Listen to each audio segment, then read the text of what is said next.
Para fazer um ao vivo sensacional. Vocês vão ver que é um vídeo especial que vai ser esse hoje com a doutora Ana Marta. Assim que ela entrar, a gente já começa a conversa. Mas eu já adianto para vocês que esse tema é um tema ainda muito novo, principalmente aqui no Brasil. E acomete, pelas informações, pelos índices que eu tenho de outras partes do mundo, acomete 1% da população. E a gente aqui no Brasil não tem esse diagnóstico. A doutora Ana Marta é a única médica que eu conheço brasileira capaz de fazer esse diagnóstico.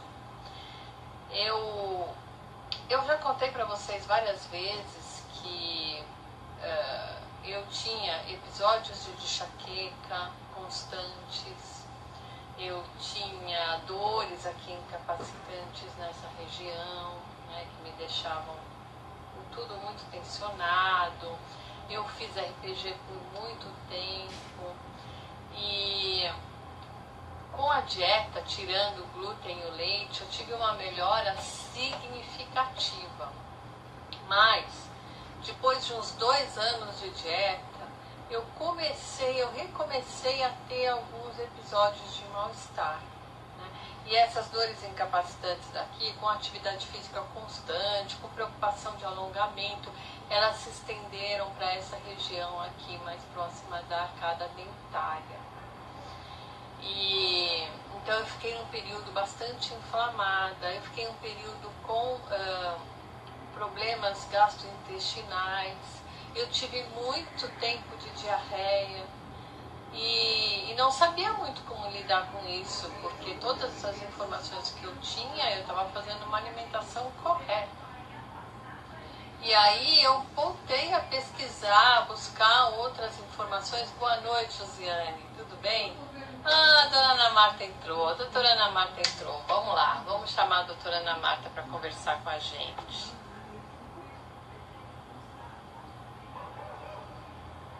Vamos aguardar a doutora Ana Marta aqui e a gente continua a nossa conversa. Então, como eu estava contando, eu comecei a pesquisar e decidi, diante das pesquisas que eu estava fazendo, que podia ser provável. Ana Marta, eu já te chamei aqui para você entrar no ao vivo comigo. Você não está conseguindo? Vamos ver o que está acontecendo aqui. E então eu resolvi, achei que poderia ser histamina, que era uma coisa que eu nunca tinha ouvido falar. E resolvi fazer um Oli anti-histamina. Eu já falei aqui muito no meu canal sobre os benefícios do Oli Vivo, tanto que ele conscientiza em relação. Não recebeu? Tá aqui aparecendo uma tarja aqui aguardando a Ana Marta Moreira.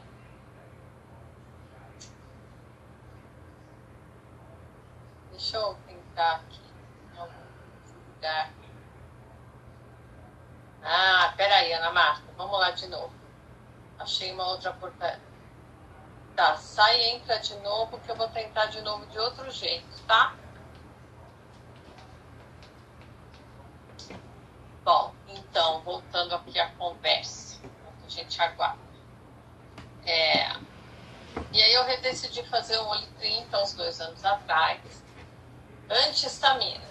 E foi uma nova descoberta quando eu, depois desses 30 dias, sem um monte de alimentos que eu costumava comer, além de todos aqueles que eu já não comia, eu descobri que eu reagia mal a uma série de alimentos que contém histamina.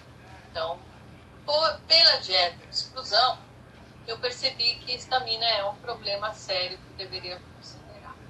E desde então, além de não comer esses alimentos, eu venho estudando esse assunto. Não tenho matéria em português, só em inglês. E quando eu conheci a doutora Ana Marta, não precisa enviar a solicitação, deixa eu tentar por aqui. Vamos lá, vamos ver se eu consigo. Olha, já te chamei. Vamos ver se você visualiza aí, Ana Márcia. Entrou! Já tava com Que medo de ter a bom! minha conexão aqui, né? Eu falei assim, nossa, Não. agora. Que bom te receber bom. aqui, Ana Márcia. Oi, oi, oi. Maravilha. Um prazer falar com você. O prazer é todo meu de estar aqui falando desse tema tão desconhecido, né? Você estava contando aí essa história. Vamos apresentar esse negócio para um monte de gente hoje. E eu também queria te contar uma coisa que eu estava começando a contar para o pessoal, que eu acho que eu não te contei. Que quando eu vi você falando sobre estamina e sobre a síndrome do mastose pela primeira vez, eu fiquei tão emocionada, porque foi a primeira vez que eu escutei alguém falar em português sobre esse assunto. Uau! Então, nossa, eu fiquei emocionada mesmo. Foi lindo. Né? Foi lindo, eu tenho que te agradecer. E é muito engraçado porque é uma coisa que não é falada, não é uma coisa muito comum, porém muita gente sofre. Principalmente aquelas pessoas que têm alergias crônicas, né? E ninguém fala sobre isso. Até mesmo no exterior é difícil achar literatura. E os casos sempre são histórias de sintomas há muitos tempo. E ninguém acha a causa e todo mundo fala que é coisa da sua cabeça, que isso não existe. Isso é o pior, né? Porque aí as pessoas ficam sofrendo e tem que ouvir que é coisa da cabeça delas. É coisa da cabeça delas. É uma loucura isso, mas é real. E acabam indo na mão de psiquiatra e acabam tomando remédios, né? Remédios fortes, tarja preta, para cabeça, né? Para ansiedade, para depressão. Sendo que o que ela tem é um problema real relacionado à comida. Né? Perfeito. Eu acho muito triste isso e sei que é real. Eu vejo muito isso nos grupos das pessoas, grupos intitulados Síndrome do Intestino Irritável. Né? Que acho que você deve ter muitas situações desse tipo no consultório, que já é um diagnóstico difícil de se conseguir, né? De Síndrome do Intestino Irritável. Porque não é. E aí, não era para ser difícil. Tem esse protocolo. Exatamente. E aí, as pessoas acreditam, dentro do grupo, tem histórias de sofrimento inacreditáveis. E as pessoas acreditam que é psicológico, que é da cabeça delas. E olha que às vezes eu pego paciente que vem de 1, 2, 3, 4, 5 consultas com 5 profissionais diferentes e elas realmente acreditam que não tem nada errado com elas. Mas é tipo assim, uma última tentativa. Mas a maioria vem falando pra mim que, doutora, eu já sei que é coisa da minha cabeça, já sei que isso é psicológico, é o estresse. E é impressionante. No Brasil, a gente não tem dados, por exemplo, de média de idade para diagnóstico de uma doença chamada doença celíaca. Se no Brasil a gente ainda não diagnostica doença celíaca, dirá intolerância histamínica ou a síndrome da ativação inapropriada dos mastócitos, que na verdade esse nome quase não existe em português, que é conhecido como MCAS, né, que é o Mast Cell Activation Syndrome. Então, assim, é terra de ninguém. Então, o nome em português que você fala é Síndrome da Ativação dos Mastócitos, é inapropriada, isso? Inapropriada. Preciso guardar esse nome, porque eu estava chamando de Síndrome da Superprodução dos Mastócitos, alguma coisa assim. Vou guardar. Na verdade, o que são os mastócitos? O que é mastócito? O mastócito, ele é uma célula de defesa do nosso organismo, tá? E ela está presente no vaso sanguíneo. Ela é responsável. Ela tem uns grânulos, deixa eu ver se eu consigo desenhar aqui para vocês. Eu sou muito visual. Eu decoro com figuras e imagem. Então, eu acho que todo mundo é assim. Tem uma psicóloga aqui assistindo a gente, a Cláudia, e ela disse que recebe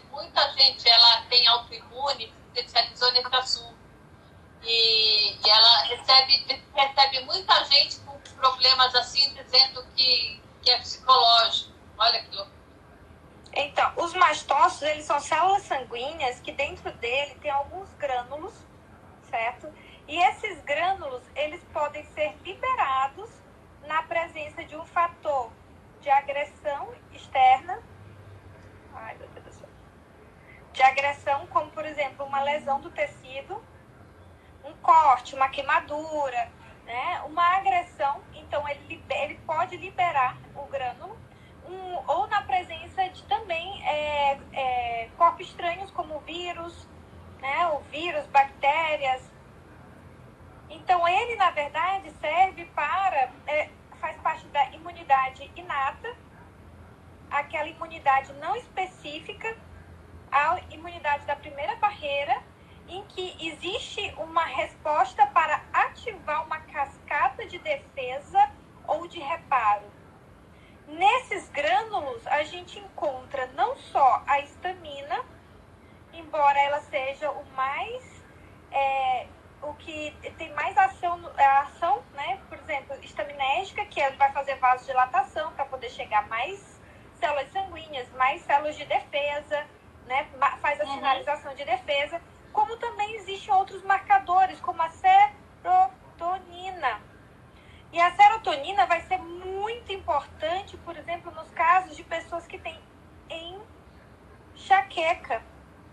Então, existem muitas enxaquecas crônicas relacionadas a uma liberação inadequada desses grânulos ou o mastócito. Isso aqui é um mastócito mal desenhado, tá, gente? Ou o mastócito, ele é hiperreativo, ou seja, reage a quem não deveria reagir e começa a liberar muitos grânulos. Isso aqui seria o MCAS. Ou você tem uma grande quantidade de mastócito. Isso aqui é uma mastocitose, que é uma doença muito rara e que está dentro dos rolos da doença neoplásica. Então, a gente tem um espectro da doença. A doença pode ir de 7 a 70, entendeu? Desde sintomas leves a sintomas incapacitantes. E até situações que coloquem em risco a vida. E como essa célula mora no sangue, né? Ela está no sangue e ela está mais perto e ela também está muito perto de órgãos de mucosa, você praticamente tem sintomas em todos os órgãos. Cérebro, né? Então você pode ter, por exemplo, que a gente chama de brain fog, que é aquela névoa que você o seu raciocínio não está claro. Você não tem uma clareza de raciocínio. Inclusive, você pode até sentir-se embriagado. Sabe aquela sensação da embriaguez? Eu sei. Pois é, eu também sei. Alterações de humor. Inclusive, simulando casos de bipolar, sabe? Por causa da alteração de humor, quadros depressivos. E também, apesar de, claro, o brain fog ser o sintoma mais comum, porém, pode ir a vários sintomas, inclusive até depressão maior. O olho, você pode ter conjuntivites. Na pele, você tem os eritemas, os rushes cutâneos, quando você coça, fica aqueles vergões avermelhados, né? Ou então edema de mucosa, angioedema. Pode até simular, por exemplo, alguns casos de... A palavra fugiu da minha cabeça, quando tem uma reação alérgica muito, muito, muito intensa. Choque anafilático. Que a glote fecha? Que a glote fecha, porque você faz edema de mucosa, pode até simular isso. E sintomas de rinite, sinusite, crônicas, de repetição, que não melhora com nada. Você vai no supermercado, passa na prateleira de produto de limpeza e aquele cheiro você começa a espirrar e passa a semana espirrando. Ou então alguém está fazendo uma obra no apartamento do outro lado do seu, é o inferno para você.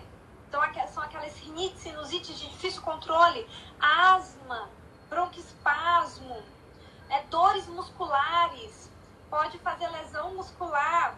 Então, assim, na verdade, vários tipos de sintoma podem estar associados e, geralmente, quanto maior o número de sintomas e órgãos, existe uma tabela que a gente usa, tipo, fazendo checklist. Você tem isso? Check. É o checklist do mal. Você tem enxaqueca? Tenho. Você tem rinite? Tenho. Você tem alergias? Tenho. Você tem... Aí vai, sintoma gastrointestinal? Tenho. É o checklist do mal. Você tem tudo. E quanto mais você performa, maior a chance de você ter a síndrome da ativação inapropriada dos mastócitos. Então, assim, normalmente é aquela pessoa que tem tudo, anda com uma sacola de remédio, mas nada resolve o problema dela. E o trato gastrointestinal, ele está altamente envolvido nessa patologia. Desde esofagites até, por causa de refluxo, gastrites, dores abdominais, diarreias, sabe? Quando você come uma coisa e dá dor, diarreia, cólica, pode ser constipação em algumas pessoas, pode até, em alguns casos, por exemplo, pessoas que são celíacas e fazem o tratamento adequado, não tem contato com traços e mesmo assim não melhoram, uma parte pode ter em casa. Então, assim, e é um espectro, desde reações de pele leves, você faz a biópsia, tem lá um conglomerado de mastócitos, até reações, por exemplo, gastrointestinais graves que incapacitam a pessoa de comer porque reagem a tudo que ela come. São aquelas pessoas que têm alergias múltiplas a determinados tipos de alimentos e também a produtos de limpeza, a cheiro, a joias, bijuterias, né? Então, assim, realmente é uma doença muito complicada.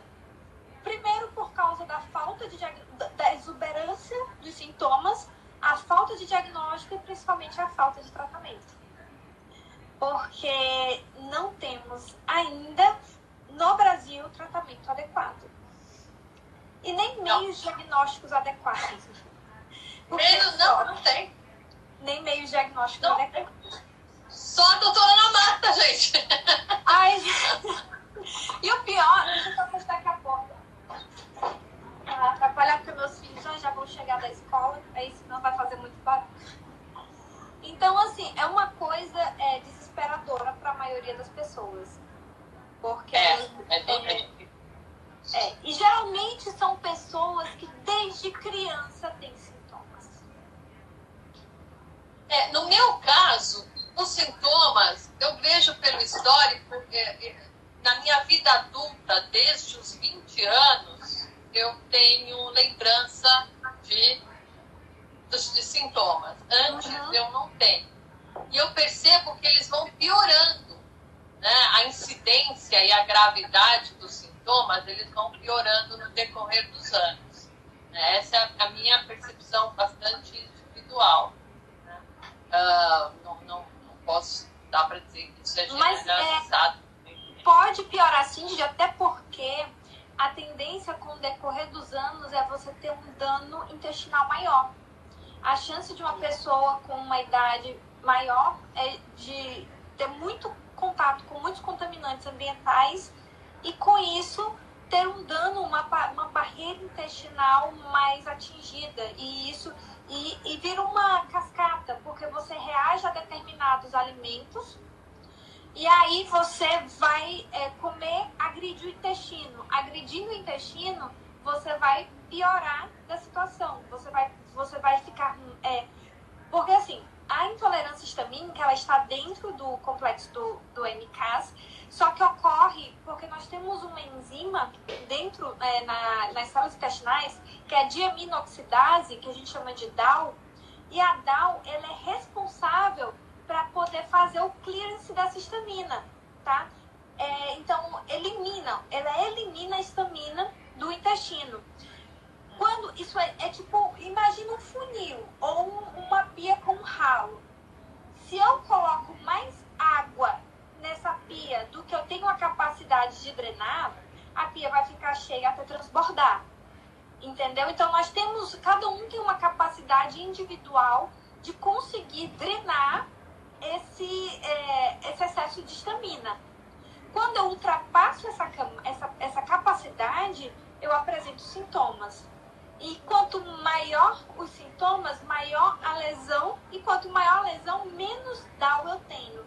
Então, menos eu consigo metabolizar aquela histamina e aí mais sintomas eu vou ter. Então, está relacionado à idade, sim.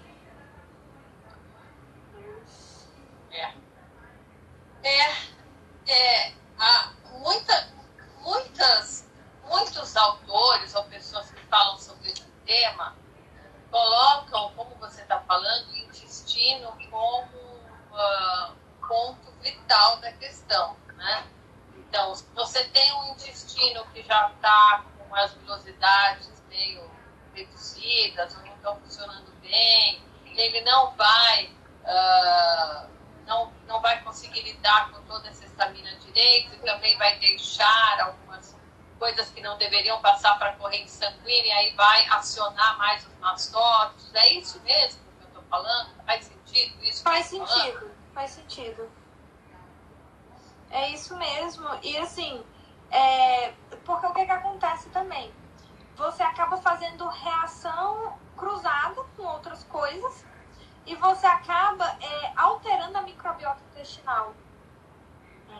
E alterando a microbiota intestinal, deixa eu desenhar aqui de novo. Eu tenho bactérias convivendo normalmente no nosso intestino, certo? E eu tenho bactérias gram-negativas, em que elas têm alguns flagelos, elas são bem flageludas, que são chamadas, que na verdade são lipopolissacarídeos, que são LPS, lipopolissacarídeo. Quando ela morre, ela libera esses fragmentos, esses LPS, que são extremamente tóxicos para o nosso organismo. Tá?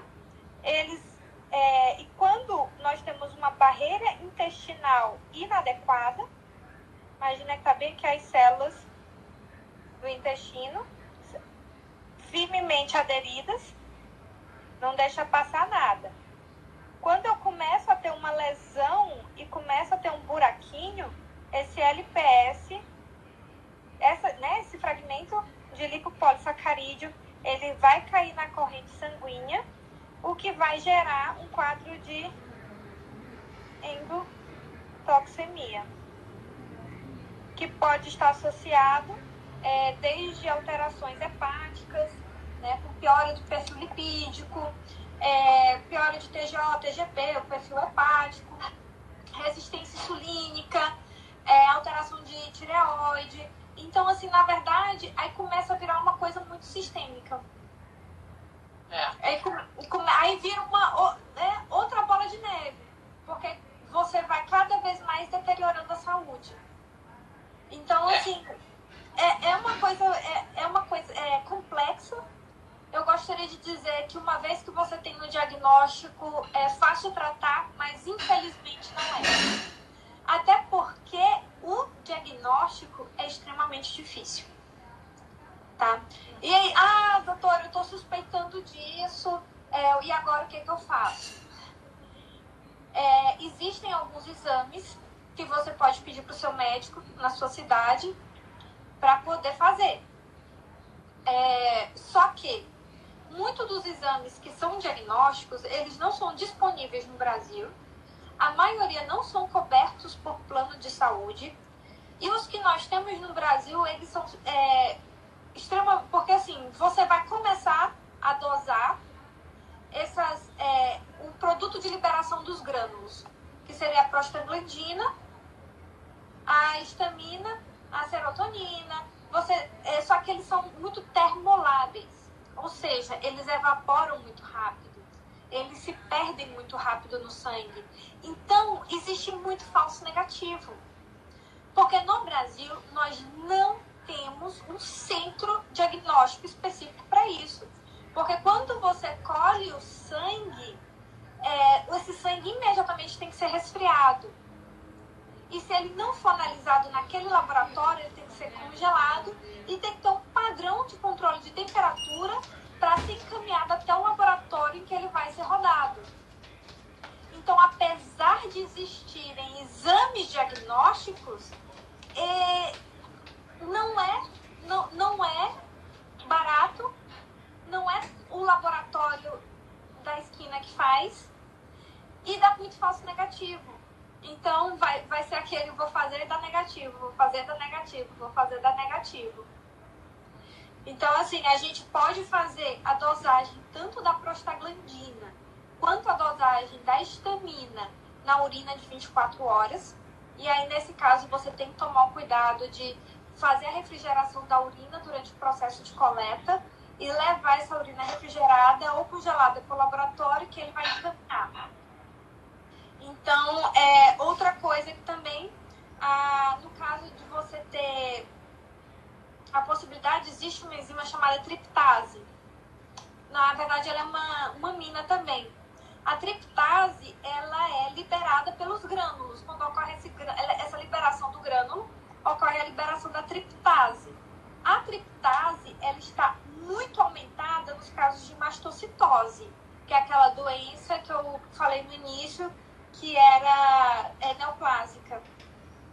Entretanto, na MCAS, ela também vai estar ligeiramente aumentada. Só que ela também é atenuada, né? Então, você tem esses meios de diagnóstico, porém, não são coisas extremamente certeiras. Pode dar muito falso negativo. E aí, outra coisa, por exemplo, que é muito feito é a biópsia guiada, tanto do estômago quanto do intestino. Só que, assim, para poder você contar a quantidade de mastócito que tem naquele fragmento enviado. Só que o mastócito, normalmente a gente tem um corante que se usa, que é o HE. Quando você vê lá no patológico, tem hematoxilina e eosina, que é o corante que o patologista usa. Esse corante, ele não é específico para mastócito. Então, não conta, entendeu? Aqui no Brasil, a gente não conta mastócito. Aí já barra na questão do diagnóstico. O único exame... E como você faz para fazer o diagnóstico hoje? Hoje, eu faço por meio do questionário. Na vigência dos sintomas extremamente sugestivos, eu também faço a solicitação. Existe o DAO, né, a dosagem da diaminoxidase. Só que a diaminoxidase, ela vai estar mais alterada nos casos de intolerância histamínica. Ela vai estar diminuída quando o intestino ele está lesionado, né, tem aquela lesão, e não consegue ter a produção adequada da diaminoxidase. Ou seja, é uma parte do universo de pacientes. Mas é o que nós temos disponível no Brasil. Então, tanto a urina de 24 horas com a histamina, com a dosagem da histamina, quanto com a dosagem da prostaglandina e a dosagem da DAO, diaminoxidase. E o teste terapêutico. A resposta... Como é que é o teste terapêutico? Nós temos a dieta, que é a base, sempre. Mas também nós temos alguns nutracêuticos que dão o suporte. Que aí, a gente tem duas formas de tratar. Como é uma secreção inapropriada ou uma ativação inapropriada dos mastócitos, a gente precisa estabilizar esse mastócito. Entendeu? Ou tratar o excesso de histamina. Ou um ou outro. Ou eu impeço o mastócito de liberar os grânulos, ou eu trato o excesso de histamina que é liberado. Ou o excesso de histamina que não consegue ser degradado. Deu para entender? Os estabilizadores de mastócitos não estão disponíveis no Brasil ainda. Mas não são imunossupressores, são? Não, não é imunossupressor. Tem um que é o bloqueador do canal de cálcio. Ele vai impedir a degranulação do mastócito. Eles impedem a degranulação. Ai, peraí. Não, eles não inibem a imunidade. Eles não Pode inibem. ir. Oi. Pode falar. Tô te ouvindo. Tá, Rod. Então, eles não vão inibir, né? No caso é o cromolin, que ele é em português seria cromoglicato de sódico. É um medicamento usado para asma, tá? É reservado para os casos mais graves por conta da... Tipo assim, ele começa a criar uma tolerância, ele tem um mecanismo de quimiotaxia, né? Cria-se tolerância, então você acaba que vai precisando de doses cada vez maiores. E também existem alguns estudos de certos nutracêuticos, que é quando você utiliza determinados vitaminas, determinados minerais como medicamento. Então, por exemplo, existem alguns estudos mostrando a quercetina como um potente estabilizador de mastócito, inclusive para quem tem alergias. Então, é uma opção, tá? Existem essas opções. A vitamina eu tô com C. vontade de experimentar tomar quercetina mesmo. Vale a pena. A quercetina, ela vai atuar tanto como anti-histamínico, ou seja, pode melhorar nos casos, por exemplo, de pessoas que tenham reações alérgicas exacerbadas, né? Como também atua como estabilizador do mastócito, sendo comparável, inclusive, ao cromolin, que é usado nos Estados Unidos. Assim, né? País afora. Outra coisa que também é muito boa é a vitamina C. Só que a vitamina C precisa ser pequena dose tomada de forma fragmentada ao longo do dia. Você toma 250 miligramas e vai fragmentando ao longo do dia para poder ter mais efeito. Porque a vitamina C você não consegue absorver se você tomar uma grande dose de uma só vez. Eu tomo uma só, depois do almoço. A vitamina C, a quercetina, o ácido alfa-lipoico. Outra coisa também, a N-acetilcisteína, né, o NAC. O NAC é interessante porque ele vai ajudar a degradar a histamina. Então ele ajuda a fazer esse clearance de histamina. E aí entra, né? Existem a vitamina A para recuperação intestinal, a vitamina B12, a própria glutamina, né? E aí eu ouvi falar também zinco e cobre, eu acho. selênio, tudo isso tudo isso entra. Só que aí, assim, os nutracêuticos, porque isso aí vai entrar muito também para recuperação intestinal. Eu tô achando meio escuro. Tá escuro pra vocês? Então, não, tá bom. Dá pra te ver aí, sim. Estamos te vendo direitinho. Deixa eu ver se eu consigo colocar aqui uma lanterna, porque eu achei que ficou um pouquinho escuro. Mas assim, então o tratamento ele seria... Só que assim, aqui, acho que melhor. São pessoas extremamente sensíveis, certo? E que podem reagir muito a recipiente. Então, até o recipiente que tem, por exemplo, você vai comprar a vitamina C. A vitamina C, ela não é só vitamina C. Ela está dentro de um recipiente, que é o que dá estabilidade. E as pessoas, muitas vezes, reagem a recipientes. Então, se você for comprar, por exemplo, uma vitamina C de farmácia, muito provavelmente você vai reagir ao corante, ao saborizante. Então, assim, é uma coisinha complicada. Então, normalmente existem esses nutracêuticos que ajudam. E o ideal é você conversar com o médico, porque são doses altas, né? Entrar com vitamina D, essas coisas são doses mais altas. Então, você conversar com o médico a respeito desse tipo de prescrição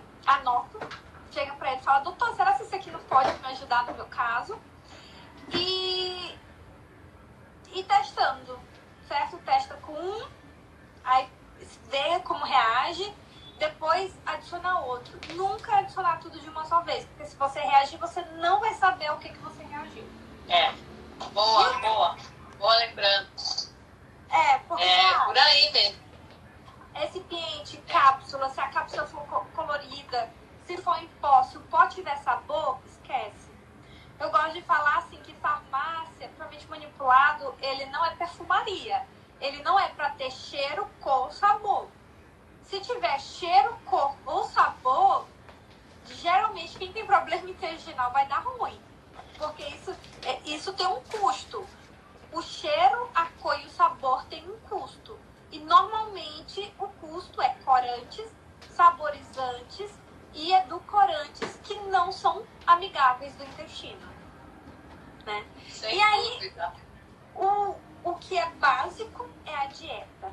E a dieta, ela é extremamente restritiva.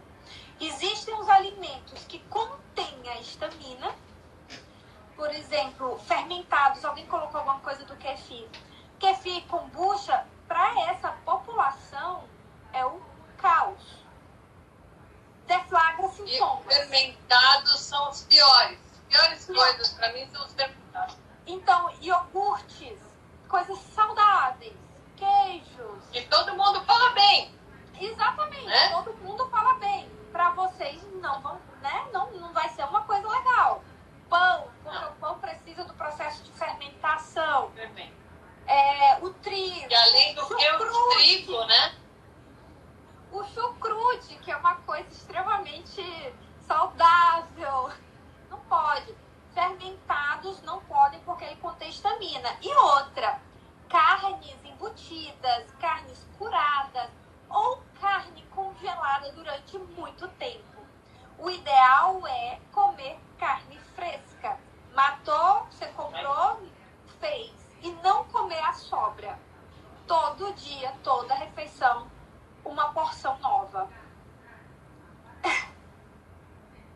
E pela sua cara, eu sei que você sabe exatamente do que eu tô falando. Trabalho que dá, não é? Olha, sexta-feira eu fiquei sem geladeira. Sexta e sábado. Então, a minha estratégia foi, preparei comidas na sexta-feira que durassem mais, né? Fui verificando, estava tudo bem, não estava estragado, eu comi. Eu passei super mal esse final de semana. Exatamente. Mal, incapacitante. Estômago, intestino, enxaqueca. Meu pensamento, eu até cheguei a mandar umas mensagens para vocês dizendo, eu não estou conseguindo pensar direito nisso. Eu não estava conseguindo pensar mesmo. Tá bem forte. Dores no corpo, mal-estar geral. Por causa disso, estava estragado?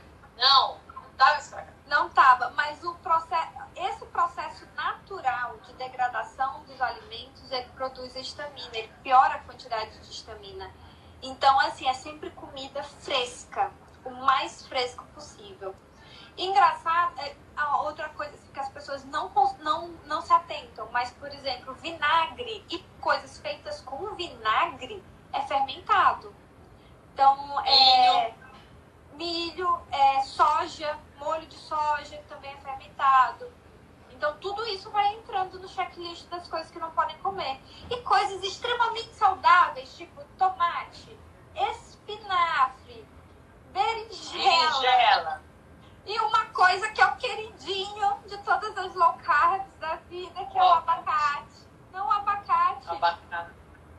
O abacate, ele tem muita histamina. Não quer dizer que você vai reagir, né? Você tem que, na verdade, fazer a dieta de exclusão e ir testando um por um, porque é como eu falei, um espectro. Tem gente que vai reagir, tem gente que não vai reagir. Não existe uma receita de bolo.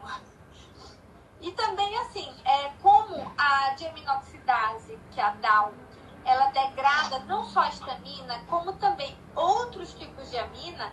Existem alguns alimentos que não contêm histamina, porém, por sobrecarregar o uso da DAO, da enzima que quebra, gasto, porque vai usar muito, então acaba piorando, sobra mais histamina, podendo causar os sintomas. A banana, a banana não pode, porque ela tá nos outras aminas. Abacaxi, kiwi, banana. Abacaxi é a morte pra mim. Abacaxi, posso nem olhar pra ele direito. A banana tá no bolo, a laranja, o mamão, o kiwi. Aí, nesses casos, entra as leguminosas. Limão. O limão, as leguminosas, como, por exemplo, feijão, lentilha, a soja. Tipo assim, coisas que são, teoricamente, saudáveis. A gente não tá falando de McDonald's, né? A gente tá falando de frutas, né? De comida de verdade, né? Exatamente, de comida de verdade. E existem aqueles que inibem a DAO, né? Que acho que o mais clássico seria o álcool. Álcool, né? Inimigo da intolerância histamínica. Melhor Eu falar lembro que foi. Eu lembro que tinha um período que eu bebia mais bebida alcoólica, uns anos atrás. Eu lembro de um episódio que eu tomei vinho, mas eu não tomei muito vinho. Tomei, sei lá, acho que 2 taças. Hoje, para mim, 2 taças seria muito bom. Mas naquela época não era. E eu tive essa sensação de como se eu tivesse alcoolizada, mas eu não estava. Mas os sintomas eram esses. A minha cara tá impagável. Eu tô me vendo. Nas descrições da doutora Ana. Cheque mental, né? Confere. Confere tudo. Confere tudo. O meu diagnóstico, eu fiz eu mesma, porque até achar você, eu não tinha um médico que eu pudesse amparar, né? E eu fiz com a dieta de exclusão com molho anti-histamina. Então, eu tirei tudo que estava lá na lista do molho anti-histamina e depois foi reintroduzindo um a um. Então, eu passei mais tempo no período de reintrodução do que no período de protocolo. Né? Eu fiquei 30 dias na dieta de exclusão e fiquei 45 reintroduzindo. E anotando um por um, porque era tanta coisa. Eu falei, se eu não anotar, eu vou esquecer. Eu vou esquecer de alguma coisa. Exatamente. Então, eu tive grandes surpresas. Agora, coisas interessantes que eu descobri depois. Por exemplo, berinjela. Se eu comer a berinjela normal, né? Normal, que você acha por aí, eu não tolero nada. Se eu comer a berinjela orgânica, eu tolero mais. E tem o fator do agrotóxico, né? Que é um agressor ao intestino. E o intestino... o agrotóxico atrapalha muito. Tem um estudo em que eles pegaram pessoas e colocaram em dieta carnívora.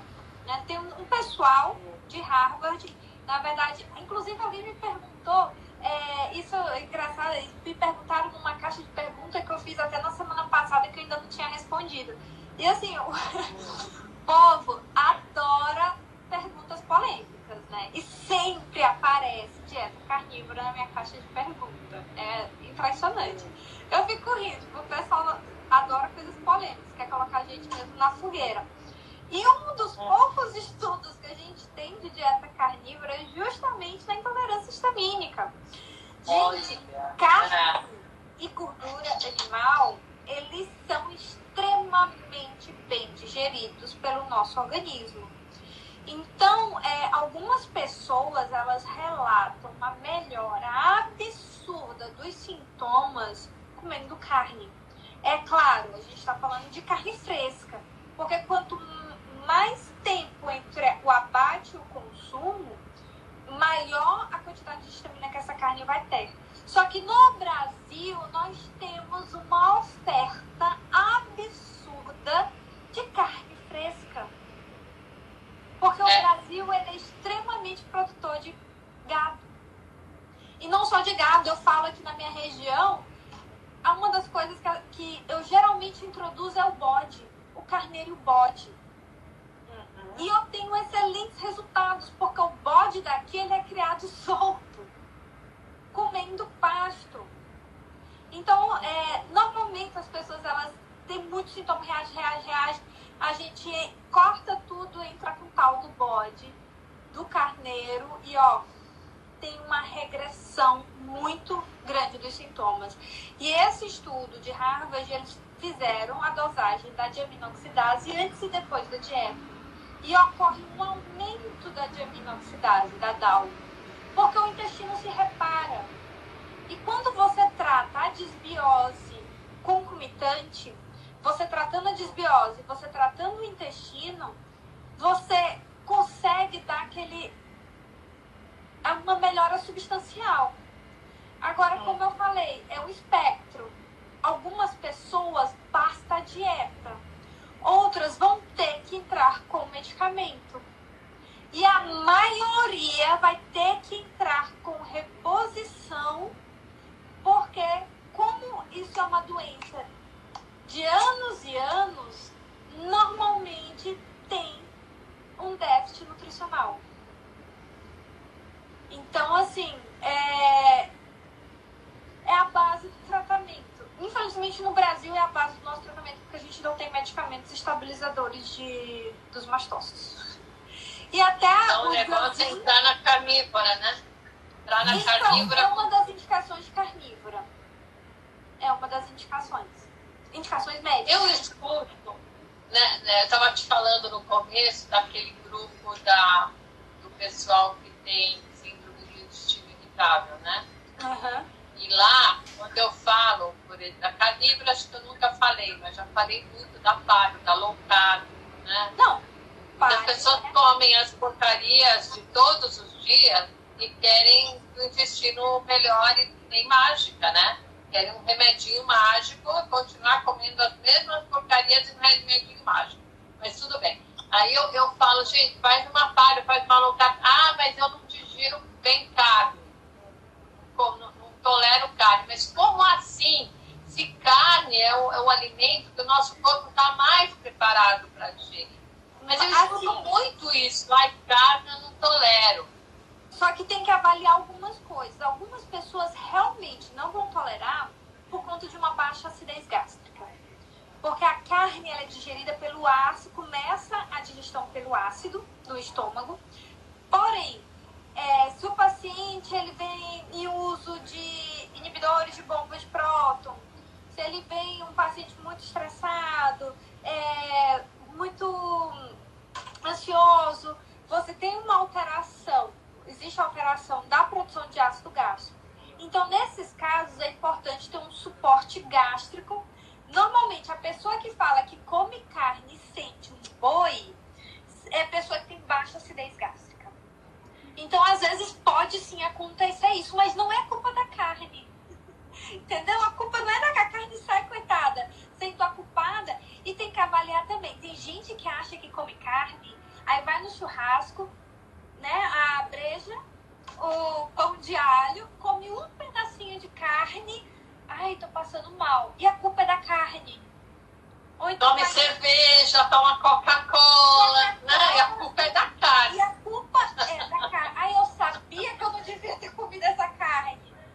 Ou então, e é isso, uma das coisas que eu falo, porque quando você coloca no papel, as pessoas comem muito pouco carne. Não come muito, ela acha que come muito, mas não come muito. Porque junto da carne, vai no PF, é a batata frita, é 1 quilo de arroz, 1 quilo de feijão, 1 quilo de batata frita e um bifinho desse tamanho. Então aí o problema é a carne que ela digere mal. Gente, o problema não é a carne. Eu tenho um amigo que é fisiculturista, aí outro dia eu tava brincando, porque ele tem uma intolerância também muito grande.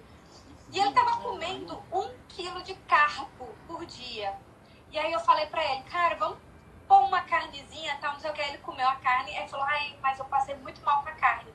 Aí eu ri e falei assim, não é 1 quilo de carbo que você tá comendo por dia que te faz passar mal, não, né? Sobrecarrega todo o sistema digestivo, né? E a culpa é da carne. Não, eu fico brincando porque o pessoal acha que tem estômago de vaca, né? Porque exatamente. Não dá pra digerir carboidrato todo, gente. Não dá. Não dá. A gente né? tem uma limitação. Nós temos uma limitação mais ou menos de 120 gramas de carbo por refeição que nós conseguimos digerir. Passou Se liga aí, gente, 120. O que não é muito. Passou disso, você vai hiperalimentar as suas bactérias. Ana Marta, as diretrizes nacionais, né, de nutrição mandam comer mais que isso. Não é? Ai, fica difícil. Aí vai bater no seu computador. Aí a gente fica enxugando gelo, né? A gente fica enxugando gelo, porque 7 gramas de proteína por dia, não é nem de proteína, é de carne, né? 7 gramas de carne. Não é um ovo. 7 gramas de proteína não é um ovo. É um absurdo. Tem uma pessoa aqui, o nome é Coruja Gulosa, você viu a mensagem dela? Talvez você possa ajudá-la. Faz 6 meses que estou fazendo Apaleo, estou muito melhor, mas continuo usando a azatioprina. O médico disse que tenho que continuar tomando, uso medicação há 15 anos. A azatioprina é um... Pra que você faz uso da azatioprina? Porque é um imunossupressor, não é? Deixa eu ver aqui. Será que ela tem autoimune? Deve ser, porque a azatioprina é um imunossupressor, né? Gláucia é o nome dela. O que você tem, Gláucia? Conta aí pra gente. Dizendo que você tem, manda pra gente. Vaca pastando a cada 3 horas pra alegria da indústria, né? Porque... Retocolite, Ana Marta, retocolite. Então, Glaucia, assim, a azatioprina, ela é usada em casos de retocolite que estão na formativa, na ativação da doença. E retocolite, na verdade, é uma doença autoimune que precisa de muito cuidado. Se não estiver na fase ativa da doença, se não houver erosões, não houver sangramentos, não houver pus, se realmente estiver tudo bem, você pode conversar com o seu médico para repetir o exame, fazer biópsia, se tiver regredido, começar o desmame. Por favor, não pare por conta própria, porque pode fazer efeito rebote, tá? Então, aí tá o problema de parar imunossupressor por conta própria. Mas pode ir conversando para poder, se tiver tudo ok, começar a fazer o desmame. Pode fazer. E para retocolite, como a gente está falando aqui, realmente, você fazer uma dieta isenta de grãos, né? Que seria a paleo, é excelente. Eu fiz de tudo e ele não quer parar, troca de médico. Né? Se você tá bem, se o seu exame tá bem e ele não quer parar, gente, troca de médico, leva em outro. Se você sabe o que você tá sentindo, se o seu exame tá ok, porque se ele não quer parar porque tem alguma lesão e ele tá justificando que ele não quer parar por conta dessa lesão, é uma coisa. Porque às vezes também a gente escuta o que a gente quer escutar, né? Mas se não tem lesão e mesmo assim não quer parar, procura outra opinião, né? Não, procura outra opinião. Para evitar o desconforto, é reduzir para 120 gramas de carbo por dia. A gente pode-se dizer que sim, de 120 a 150. Depende do desconforto do quê, né? Se for, por exemplo, um excesso de bactérias no intestino, você já reduzindo, você consegue reduzir essa população bacteriana, com certeza. Exatamente, Patrícia, pega a segunda, a terceira, até você entender o que realmente está acontecendo. Médico não é casamento não, tá, gente? Assim, é claro que você tem que escolher uma linha, e seguir. Se o médico não fala a sua linguagem, você tem que procurar algum outro que fale a sua linguagem. Não é casamento, você tá com você pode... Pati, levei meu filho por causa de uma dermatite não curável. O gastro disse que ele não era celíaco. Porém, quando tira o glúten, ele fica bem. Uma das manifestações de doença celíaca extraintestinais é dermatite, né? Exatamente. É aquela coisa, como a gente falou no começo, até doença celíaca no Brasil é extremamente difícil de fazer diagnóstico. Imagine uma doença mais difícil, mais rara, como intolerância histamínica. E doutora Paty e doutora Ana Marta, a doença celíaca, ela tem um protocolo de diagnóstico bem claro, bem definido. Então, o médico, antes de fazer o diagnóstico, ele tem que seguir o protocolo completo, né? Que tem biópsia do duodeno, não é isso? Tem exame genético. A gente faz a biópsia do duodeno. A biópsia do duodeno, para diagnóstico de doença celíaca, na verdade, o padrão ouro é uma biópsia alterada. Só que, assim, existe uma limitação nisso, porque a gente só consegue ver a primeira parte do duodeno. A gente não consegue, a primeira e a segunda, a gente não consegue ver o restante. Então, a nossa visão é muito limitada. Às vezes, essa parte está ok, mas mais para frente não tem como eu garantir que esteja. Porém, uma biópsia alterada, padrão ouro para diagnóstico. Porém, nem sempre a biópsia vai estar alterada.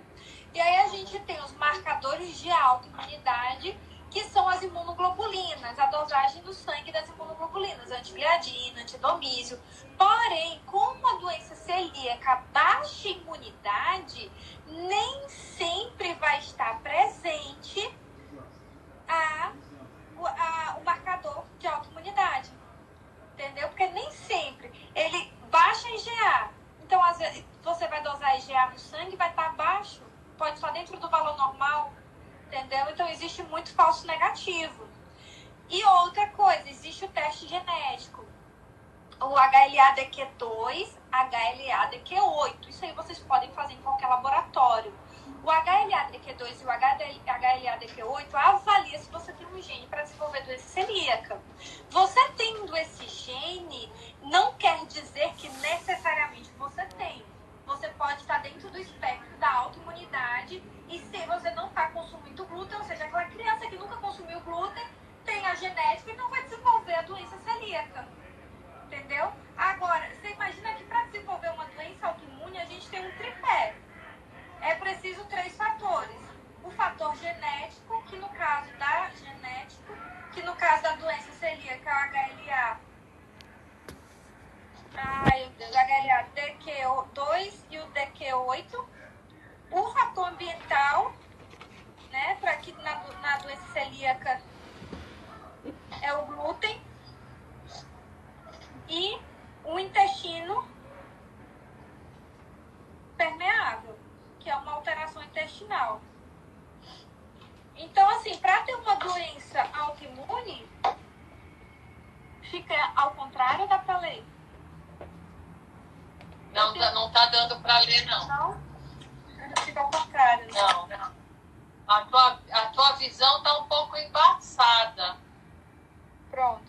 A gente tem que ter o HLA, DQ2 e o DQ8. Ou seja, se você dosa no seu sangue e ele der positivo,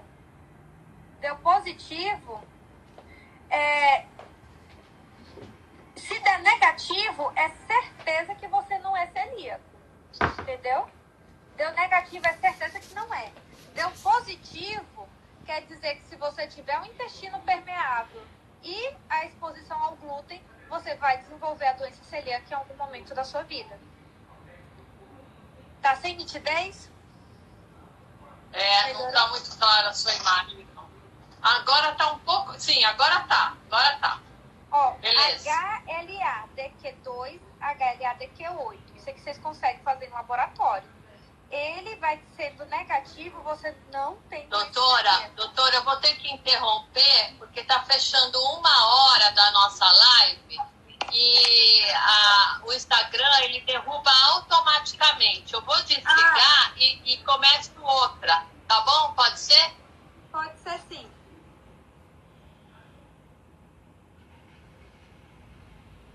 Oi, pessoal, voltando, continuando com a doutora Ana Marta, porque tá uma delícia essa conversa.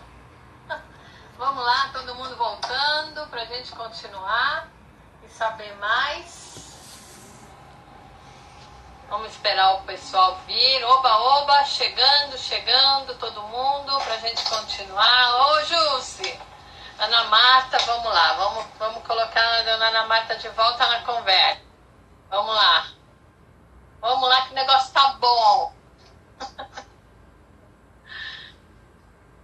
Chegou aí, opa, voltando. Vamos lá. Só respondendo uma pergunta que alguém colocou na outra. Se você tiver sem comer glúten, não adianta fazer os testes. Sim. Vai dar negativo. Para dar positivo, você precisa estar se expondo ao glúten. Entendeu? Então, Tem alguém que perguntou de hidrodenite, tem alguma coisa a ver? Hidrodenite tem tudo a ver com resistência insulínica periférica. Então... O que é hidrodenite? É uma inflamação das glândulas sudoríparas. Sabe tipo quando fica furúnculo na axila? É hidrodenite. Tem tudo a ver com resistência insulínica periférica. Então, nesses casos, baixa imunidade, resistência insulínica, o que nesses casos, por exemplo, uma dieta paleo, uma dieta low carb entra com um excelente tratamento. E, claro, avaliação de desbiose. Avaliação da desbiose intestinal. Gente, a tireoidite de Hashimoto. A tireoidite de Hashimoto, ela é a doença autoimune mais prevalente no nosso meio, né? Principalmente nós mulheres. Ela ocorre quando... Assim, existem várias teorias. Uma delas fala que quando você tem um dano intestinal crônico, você começa a expor alguns fragmentos proteicos mal digeridos, começam principalmente associados, né, ao consumo do trigo, né, e você começa a ter... Você imagina que o intestino ele é assim, ó. As células são fortemente aderidas, uma entre outras. Se eu começo a ter dano intestinal e essas células começam a ficar frouxas entre si e começa a ter espaço para a entrada de fragmentos proteicos mal digeridos, né, aqui na corrente sanguínea, aí quando esse fragmento ele entra aqui, certo? No intestino nós temos o maior número de células de defesa. Nós temos aqui um GALT, que é o tecido linfóide associado aqui à mucosa, que serve como sentinela. Quando esse fragmento proteico ele entra por esse escape, ele é imediatamente atacado, gerando produção de anticorpos. Se calhar dessa sequência ser igual a alguma sequência presente no nosso corpo, né, alguma sequência proteica presente no nosso corpo, esse anticorpo vai atacar esse lugar que tem essa sequência. Então, assim, a doença de Hashimoto ela é extremamente prevalente no Brasil. Tem a maior causa de hipotireoidismo aqui no Brasil é a doença de Hashimoto e fundamental o tratamento do intestino. E você consegue, inclusive, reverter antes de acontecer um dano e ser instalado o hipotireoidismo. Gente, é impressionante como eu pego pessoas no meu consultório que vêm com anticorpos extremamente alterados. E falam assim, não, doutor, isso aí já tá assim. O médico falou que é só eu esperar que um dia eu vou desenvolver hipotireoidismo. Só esperar. Só esperar. Já ouvi isso, porque não é na sua mãe, né? Não é na sua esposa, não é na sua filha. Então você manda esperar. Gente, mesmo que você, não, isso é uma coisa muito radical, eu não acredito nisso, não vale a pena você fazer alguma coisa para evitar? É isso que eu sempre penso.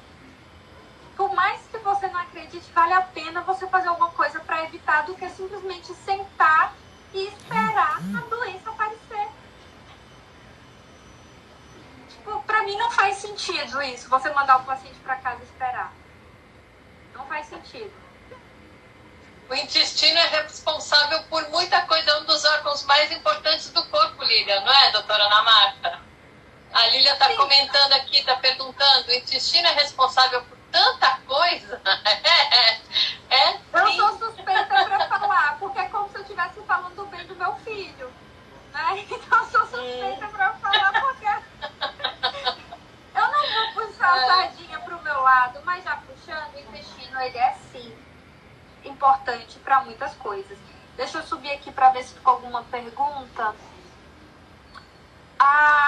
No caso, ainda voltando à tireoidite Hashimoto, enquanto não vem outras perguntas, a dieta entra como fundamental e também a recuperação intestinal. É fundamental entrar com protocolo para recuperação intestinal, tá, gente? E você consegue, inclusive, reverter os anticorpos. É claro que isso varia de pessoa para pessoa, não tem como prometer que você vai se curar, né? Porém, você pode controlar. A doença autoimune, ela não tem cura. Você não cura. Lembra do tripé? Genética, a exposição ambiental e o intestino permeável? Se você mantendo o tripé, porque se você tiver a genética, você pode vir a apresentar. Se você não tiver a genética, você não vai apresentar. Se você tem a genética e não tem o fator ambiental, você não, né, nem o fator ambiental e o seu intestino estiver seladinho, você não vai apresentar a doença. É a tal da epigenética. O fator ambiental é ajudando a modular a expressão dos nossos genes. Gene não é diagnóstico. Você ter dado um gene que a sua mãe teve, tireoidite Hashimoto, a sua tia, a sua avó, não significa que você vai ter. Você pode e você tem esse controle nas suas mãos, mantendo o ambiente e o intestino bem saladinho. Então, assim, porque as pessoas falam, isso é destino, não é nem destino, isso é karma, todo mundo na minha família tem. Só que todo mundo na família tem, porque além da genética, tem os hábitos. Então, você tem o controle nas suas mãos de conseguir modificar os seus hábitos e, com isso, você modificar a expressão dos seus genes. Não sei se eu consegui me entender. Deixa eu te perguntar, eu falo sempre uma coisa, vê se eu estou certa, eu falo sempre, eu afirmo sempre que toda autoimune começa no intestino. Então, se você tem uma autoimune diagnosticada, começa a curar o seu intestino. Você concorda comigo? Eu falo besteira ou eu falo uma coisa certa? De jeito nenhum. Você está perfeitamente correta. Toda autoimune começa no intestino. Toda autoimune tem que começar cuidando. Quem tem autoimune tem sempre que começar cuidando da alimentação, né? Revendo a sua alimentação. Revendo a alimentação. E isso está totalmente no seu controle. Você não tem controle sobre aquilo que você herda. Você tem controle sobre aquilo que você faz. Agora a gente está te ouvindo um pouco mal. É? Opa. Tá meio picada. Melhorou? Melhorou. Ih, agora acho que congelou. Deve ser a... Agora, vamos lá. Vamos ver se... Tá bom? Tá me ouvindo? Tá voltando. Então, tá bom. Deve ser a internet que aqui não é muito boa. A Josiane colocou que ela teve uma doença autoimune e o estomatologista disse que não tem nada comprovado que a alimentação influencia. Influencia. A alimentação, hábitos, não só a alimentação. Além de ser claro, você observar o que você come, principalmente você observar o que você não come. O que você não põe para dentro para agredir o seu organismo. Então, entra aí os contaminantes como, por exemplo, alumínio, de panela de alumínio, entra também alguns agrotóxicos, entra conservantes, entra adoçantes, por exemplo, a sucralose. Por exemplo, você é diabético. Beleza, eu sou diabético, não posso comer açúcar. Aí eu vou substituir açúcar por sucralose. A sucralose, ela altera a microbiota intestinal. Alterando a microbiota intestinal, eu libero aquele LPS e esse LPS vai piorar o meu perfil glicêmico. Aumenta a minha resistência insulínica. Então, assim, claro... Ou então o acessulfame, ele quebra a barreira intestinal. Então, você está comendo a comida com acessulfame e aí você faz uma lesãozinha intestinal, você vai piorar o seu perfil de insulina. Então, gente, não existe uma coisa separada, tá? Não existe. O que eu gosto de falar, tem aquela frase, o que acontece em Vegas, fica em Vegas. O que acontece no intestino não fica no intestino, ele repercute no corpo inteiro. Não tem como separar, porque nós somos o que nós comemos, o que nós conseguimos digerir, o que nós conseguimos metabolizar e o que nós conseguimos excretar. Então, e o intestino, ele faz parte de todas as 4 fases. Se eu não faço a digestão, eu não absorvo, eu não consigo excretar e nem metabolizar, eu vou ter algum problema. Então, isso de que a alimentação não influencia, claro que influencia. Assim como muita gente fala assim, o trigo, existe muito coisa em cima do trigo. Eu concordo. Nem todo mundo vai ter problema com trigo. Com glúten. Nem todo mundo tem problema com glúten. Isso é verdade. Nem todo mundo tem problema com glúten. O problema é que nós não comemos o glúten uma vez por semana. Nós estamos expostos em todas as refeições, todos os dias. E a nossa farinha de trigo, além do glúten, tem um problema de micotoxina, conservantes, aditivos. Tem um problema de agrotóxico, branqueamento. Então, assim, às vezes o problema realmente não é o glúten, é o trigo. Eu tenho uma paciente que ela tem alergia a ácaro. E toda vez que ela consome algum tipo de farináceo, ela fica toda se coçando. Porque a farinha no Brasil pode ser contaminada com ácaro. Existe essa permissão.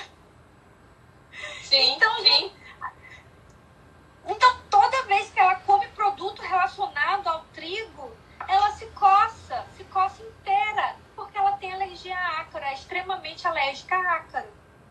E a farinha do nosso tem ácaro. Pode ter ácaro, pode ter até não sei quantos mil ácaros dentro de 100 gramas.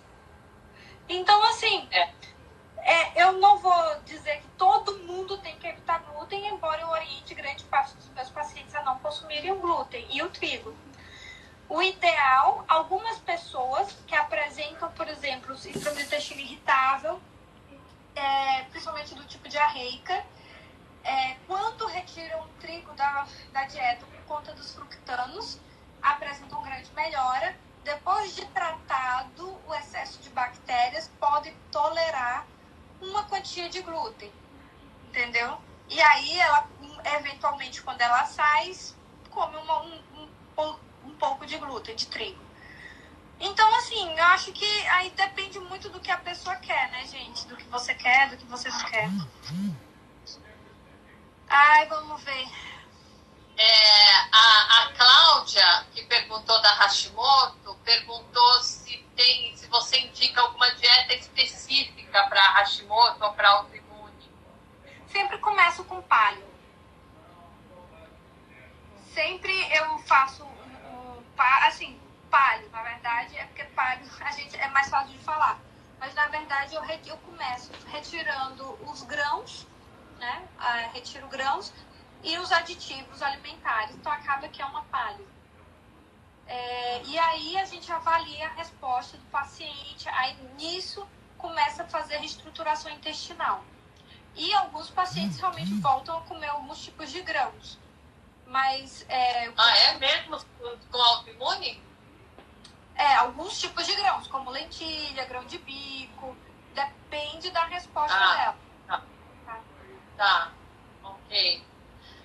Porque esse grupo de meninas com Hashimoto que eu acompanho mais de perto, quando elas vão fazer a reintrodução, elas têm dificuldade, porque a resposta, ela demora muito para acontecer, não é imediata. Não, então, elas ficam sem saber o que realmente, a que realmente elas reagem e a que não reagem.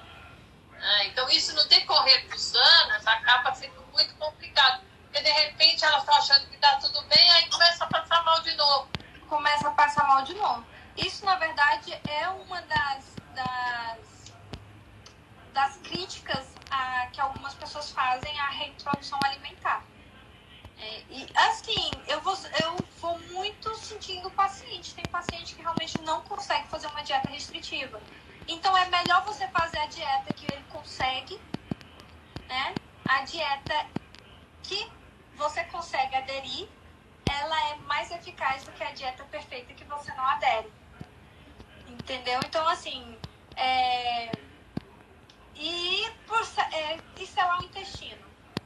Selar o intestino é o jeito. E aí, eventualmente, alguns grãos eu não libero aqui no Brasil, por causa de contaminação. Tipo, o trigo, no Brasil eu não libero. Tipo, alguns tipos de feijão não libero porque é extremamente contaminado por aflatoxinas. Então, assim, dependendo da gravidade do caso, não é uma boa. E aí também depende da região que você tá. Aqui eu tenho muita facilidade, por exemplo, de assar feijão fresco, feijão verde fresco. Você então, tem muito privilégio aí onde você tá.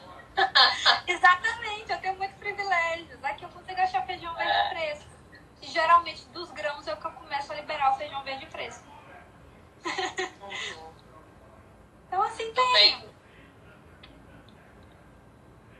Feijão fermentado. Eu gosto. O feijão fermentado. Assim, eu gosto de feijão fermentado. É uma coisa boa. Só que o que eu falei que eu libero é o feijão verde de corda, que aqui no Nordeste é extremamente... que é muito comum.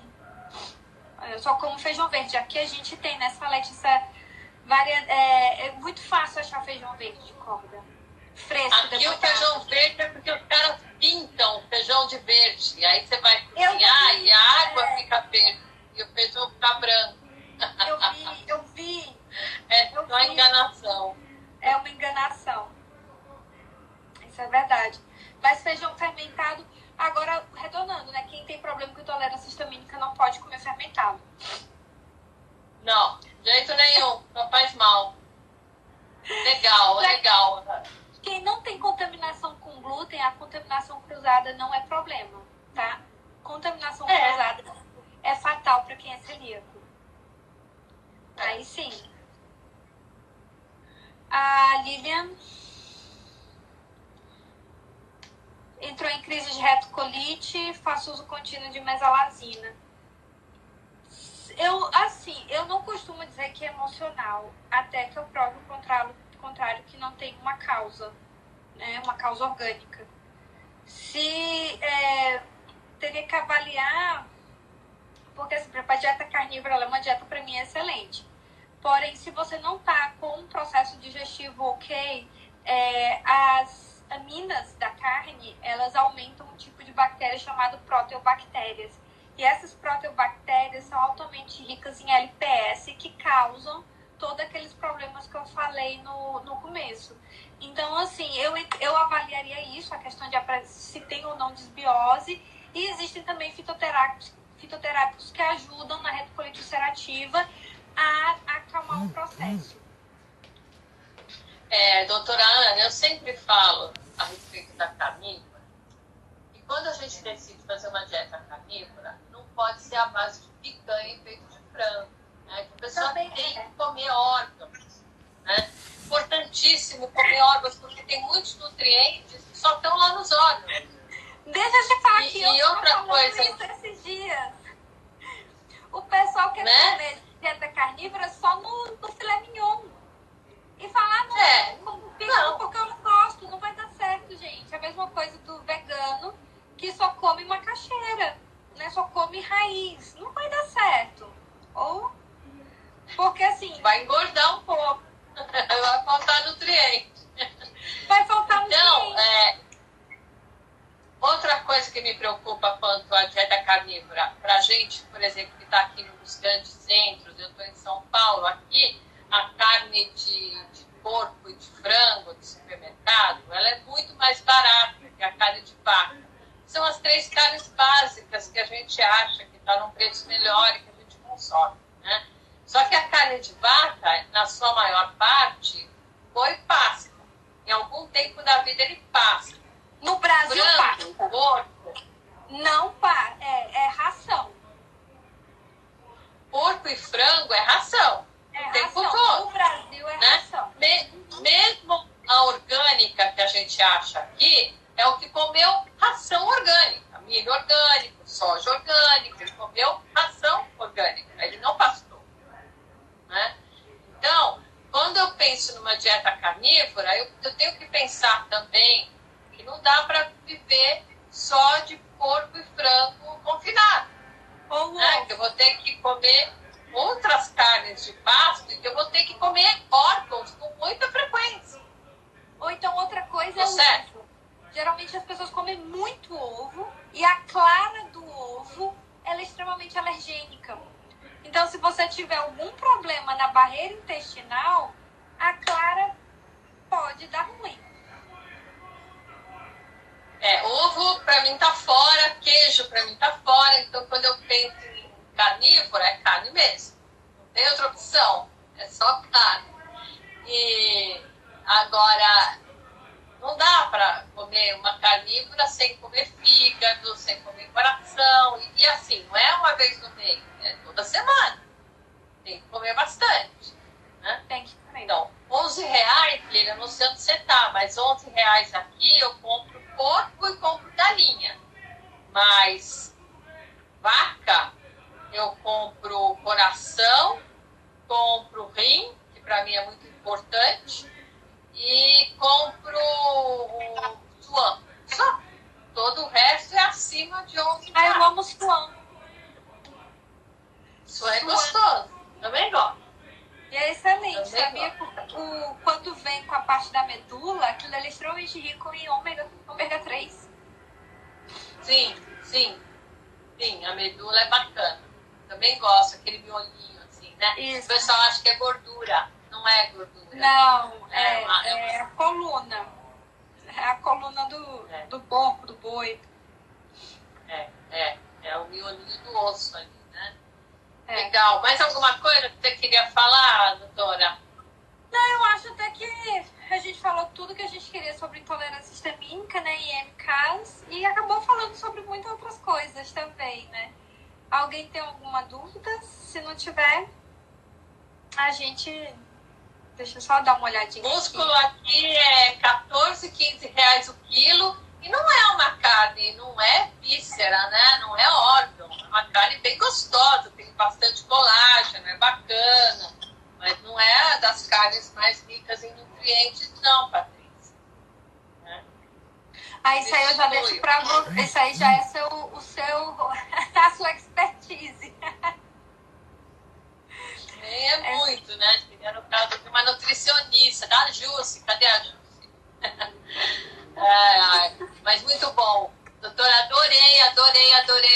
Vou fazer parte da fila. Você precisa vir mais pra perto da gente pra gente poder fazer uma consulta com você. Com certeza, gente. Foi muito bom mesmo a conversa e bom que deu pra explicar muita coisa. Depois a gente entra melhor em doença autoimune, que também é a coisa mais prevalente. Doença autoimune é uma questão, porque também ainda são muito mal diagnosticadas, maltratadas. A maioria dos médicos falam que comida não tem nada a ver, entope a pessoa de remédios, a pessoa continua tendo sintoma, entope a pessoa de medicação, né, tarja preta e assim vai, né? Sofrimento só aumentando. Então, realmente, a gente precisa falar nesses assuntos aí. Obrigada pela sua disposição. Muito obrigada mesmo, doutora Ana. Muito obrigada. Obrigada, Eva. Eu tô querendo ir pra Brasília, gente. Eu tô me programando. Se vocês que são de Brasília, se puderem me ajudar, porque eu tô atrás, na verdade, de me organizar um lugar para poder fazer os atendimentos, mas tá nos meus planos. Vamos Olha aí, Cláudia. Vê se você não consegue uma sala para a doutora Ana ir para Brasília. Quem tiver indicação, me manda aí no direct. Não, mas eu não vou sair do Piauí não, viu, Salete? Não vou sair tão cedo daqui. A